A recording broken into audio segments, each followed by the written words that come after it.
Chers frères et sœurs, très chers gens, chers amis, bonjour.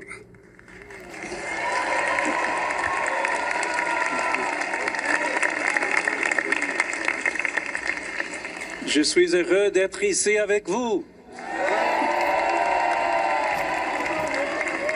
Je vous salue de tout cœur. Je remercie Monseigneur l'archevêque pour les paroles qu'il m'a adressées. Comme il l'a souligné, l'Église dans laquelle nous nous trouvons est dédiée à Sainte Dévote, patronne de la principauté de Monaco. Une jeune fille courageuse qui a su témoigner de sa foi jusqu'au martyr face à la violence de ses persécuteurs. Son corps est arrivé providentiellement jusqu'ici depuis la Corse, sur ce qui est aujourd'hui la côte monégasque.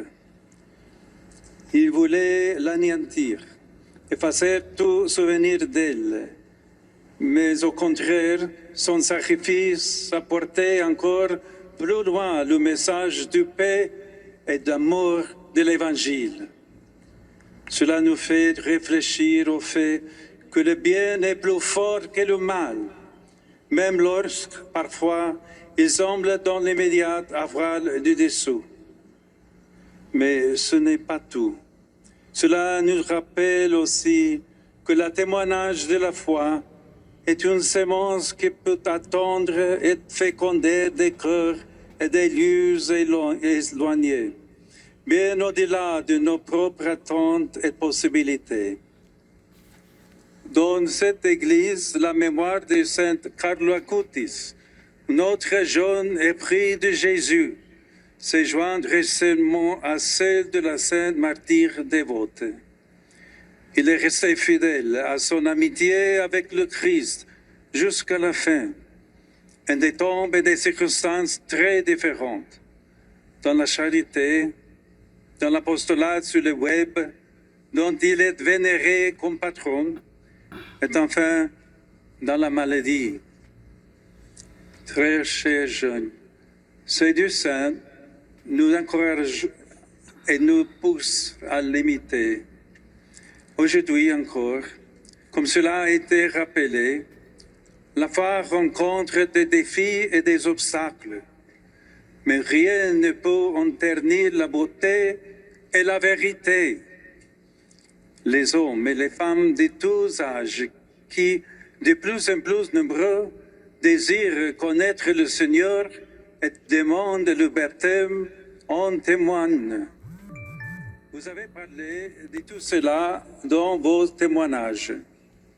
Benjamin, que je remercie pour ce qu'il a partagé, demande comment faire pour ne pas se laisser entraîner loin de soi-même, des autres et de Dieu, par les distractions du monde, le nôtre, en constante mutation. Sa question est importante et elle touche à un aspect fondamental de la vie chrétienne, la vitalité de la relation avec le Christ et à travers elle le sentiment d'unité qui se crée en nous-mêmes et avec les autres. À ce sujet, un grand formateur des jeunes a dit que la racine de l'unité de vie se trouve dans le cœur. C'est une affaire de cœur. C'est un don de Dieu qu'il faut demander avec humilité. Les époques modernes et postmodernes nous ont enrichi de nombreuses choses positives qui nous offrent des opportunités et des possibilités, jusque-là inconnues à bien des égards.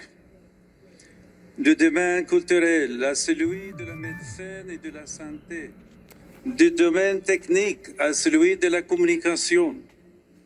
Et nous confronte cependant aussi à de grands défis que nous ne pouvons pas ignorer et que nous devons affronter avec lucidité et conscience.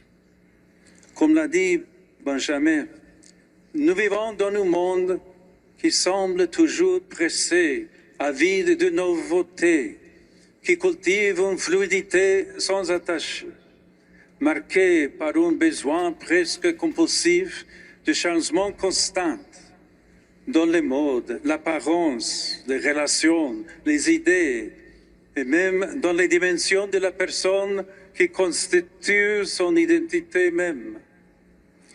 Mais ce qui donne de la solidité à la vie, c'est l'amour.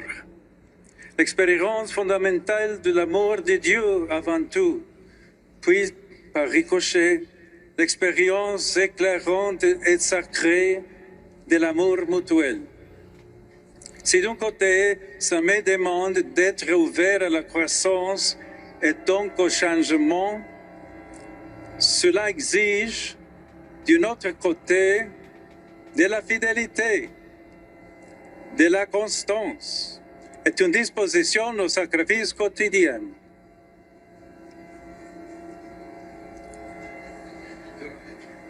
Malama.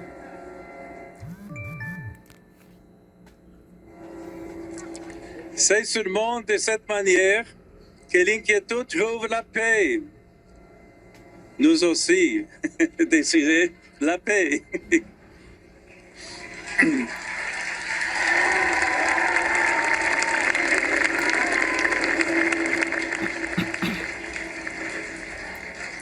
Et que le vide intérieur dont parlait Andrea est comblé, non pas par des choses matérielles et éphémères, ni même par des marques d'approbation virtuelles que sont des milliers de likes, ni par des appartenances contraignantes, artificielles, voire parfois violentes. Il est nécessaire de débarrasser la porte du cœur de toutes ces choses afin que l'air sain et oxygénant de la grâce revienne en rafraîchir et revitaliser les pièces, et que le vent puissant du Saint-Esprit recommence à gonfler les voiles de notre existence en la poussant vers le vrai bonheur. Tout cela, chers amis, a besoin de la prière, des moments de silence, d'écoute, pour faire taire la frénésie de l'action et de la parole, des messages, des reels, des chats, et pour approfondir et s'ouvrir la beauté d'être véritablement et concrètement ensemble. Autrefois. À ce propos, Saint Carlo Acutis parlait de l'Eucharistie comme d'une autoroute vers le ciel et de l'adoration eucharistique comme d'une bain de soleil capable de faire bronzer l'âme. Il pourrait y avoir ici une réponse à la question posée par Ethan concernant l'ultime préparation au baptême, la nuit de Pâques. Vivre la Semaine Sainte en contemplant le mystère de la Passion, dans un climat d'écoute de la voix de l'Esprit et de ce qui se passe dans le cœur, en faisant de ce temps l'occasion d'un examen serein et profond de sa vie passée et présente. Et si cela vaut pour la vie spirituelle et la prière, il en va de même pour la pratique de la charité. Étant demandé comment nous pouvons témoigner du don de la vie que nous recevons dans le Christ.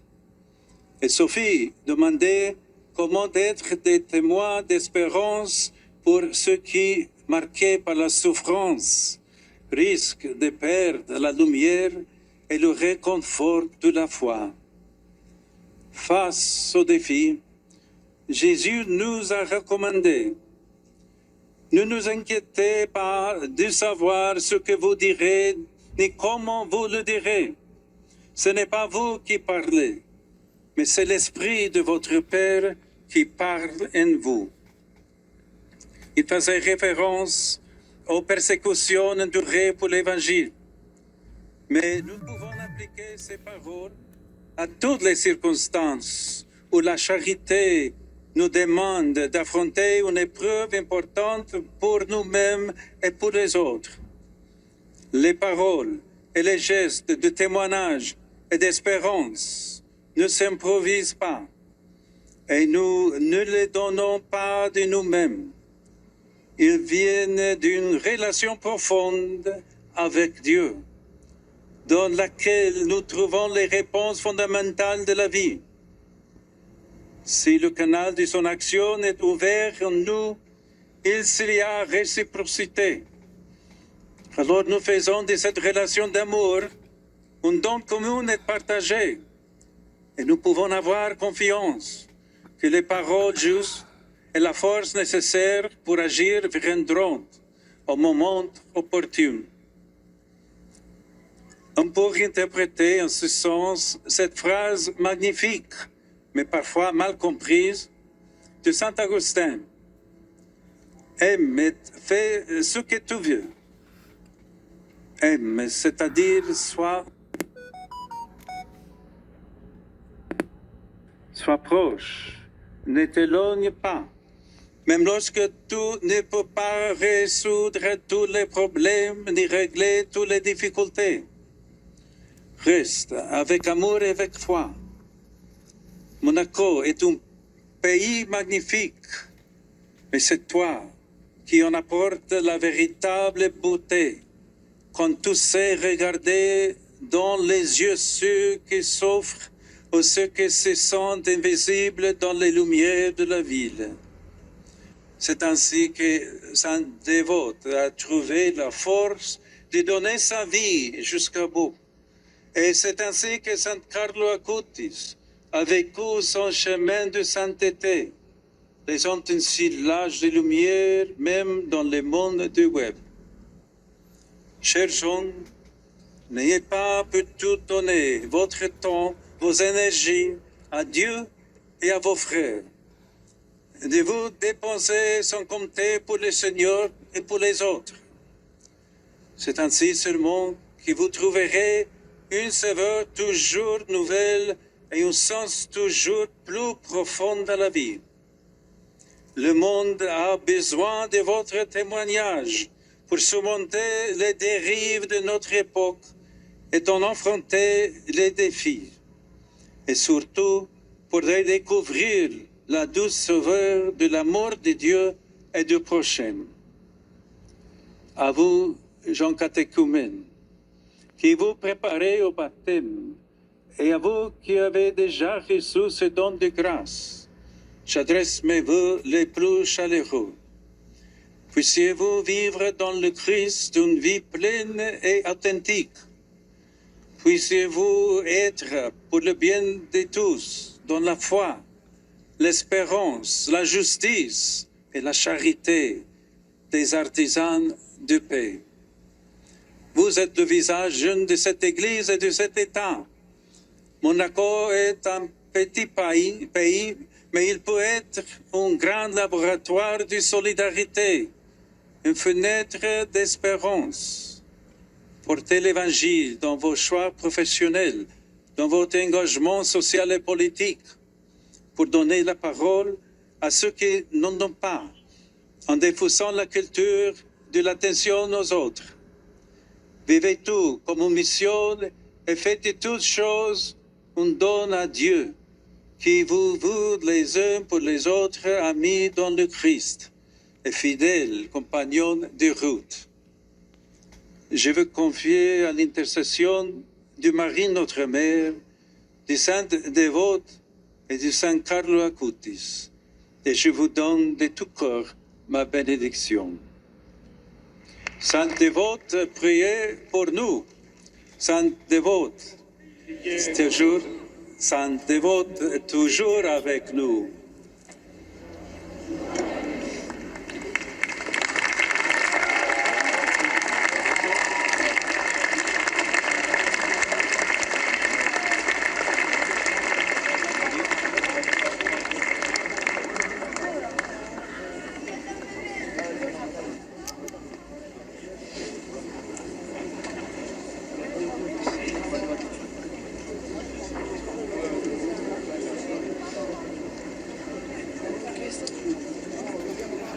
Unis dans le même esprit, nous pouvons dire avec confiance la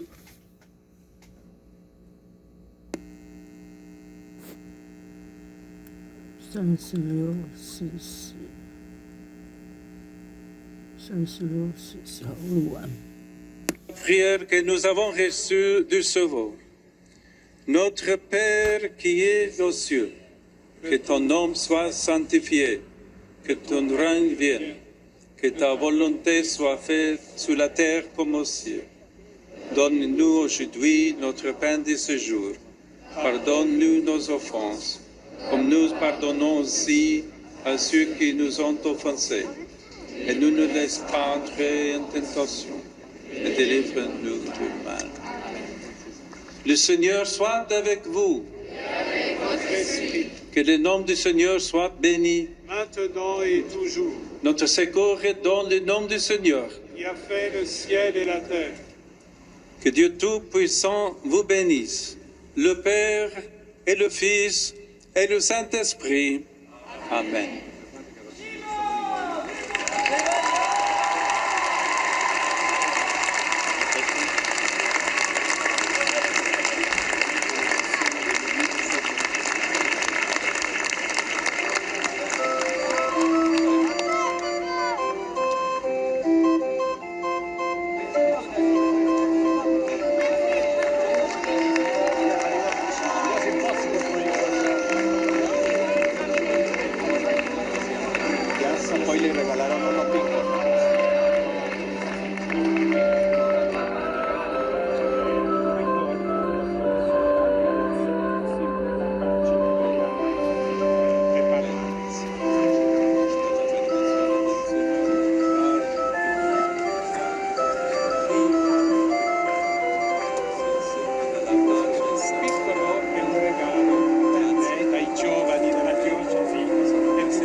Saranno battezzati a Pasqua tra una settimana.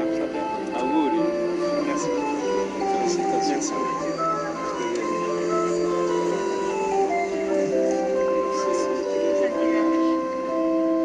¿Usted de dónde es? Guatemala. Guatemala.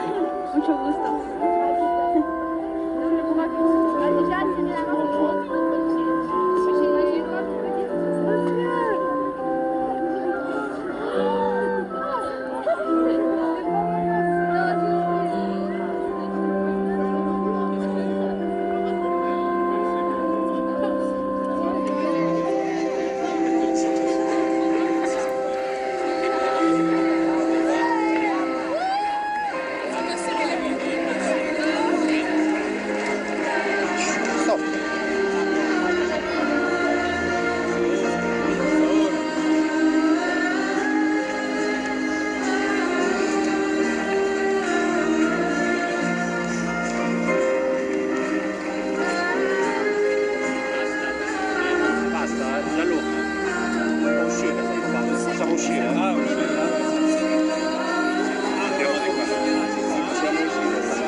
God